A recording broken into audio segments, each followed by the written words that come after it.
शुक्रवार को बिलासपुर में भारत जोड़ो अभियान के राष्ट्रीय संयोजक योगेंद्र यादव ने प्रेस कॉन्फ्रेंस की। इस दौरान उन्होंने भाजपा पर आरोपों की झड़ी लगा दी। उन्होंने कहा कि भाजपा के द्वारा संविधान को खत्म करने की कोशिश लगातार जारी है। विपक्ष को चुनाव लड़ने नहीं दिया जा रहा। लगातार विपक्षी पार्टी के लोकसभा प्रत्याशी के ऊपर ईडी, सीबीआई के जरिए दबाव बनाया जा रहा है।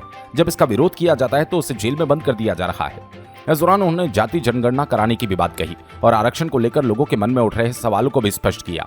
उन्होंने भाजपा को लेकर कहा कि 400 सीटें आने की दावा करने वाली भाजपा क्या पूरा एनडीए 272 का आंकड़ा भी नहीं छू पाएगी। इस दौरान योगेंद्र यादव ने प्रधानमंत्री नरेंद्र मोदी को तानाशाह तक कह डाला और कहा कि इस बार का चुनाव अलग है। इस बार इंडिया गठबंधन चुनाव नहीं लड़ रही, बल्कि जनता खुद भाजपा को हराने मैदान में आ गई और चुनाव लड़ रही है। इस दौरान उनके साथ इंडिया गठबंधन के तमाम नेता और कार्यकर्ता भी उपस्थित रहे। 2024 का लोकसभा चुनाव कोई साधारण चुनाव नहीं है, ये देश के भविष्य का चुनाव है। इस चुनाव में सिर्फ कौन बनेगा प्रधानमंत्री का सवाल नहीं है, क्या बचेगा संविधान इस देश का, क्या बचेगा स्वधर्म इस देश का, ये सवाल है। दुर्भाग्यवश इस असाधारण चुनाव में इतनी असाधारण परिस्थिति है।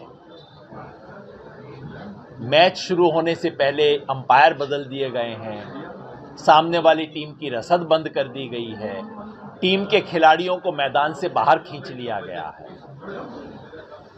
इंदौर और सूरत में जो हुआ वो पूरे देश के भविष्य की सूरत हमें दिखाता है। 10 साल के बाद भी इस देश में राज करने वाली पार्टी मुद्दों पे नहीं, मंदिर पे वोट मांगने की कोशिश करती है।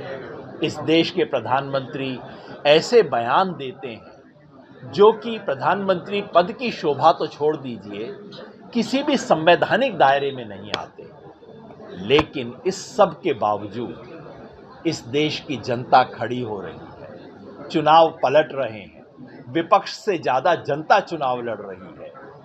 और देश के बड़े राज्यों में, 5 बड़े राज्यों में आज ऐसी स्थिति है कि बीजेपी हर जगह 10-10, 15-15 सीटें लूज कर रही है।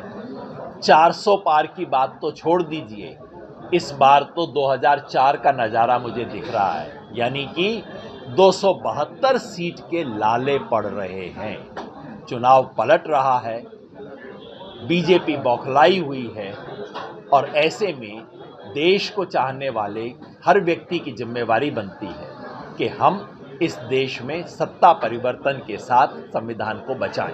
बिलासपुर से अमित पाटले की रिपोर्ट।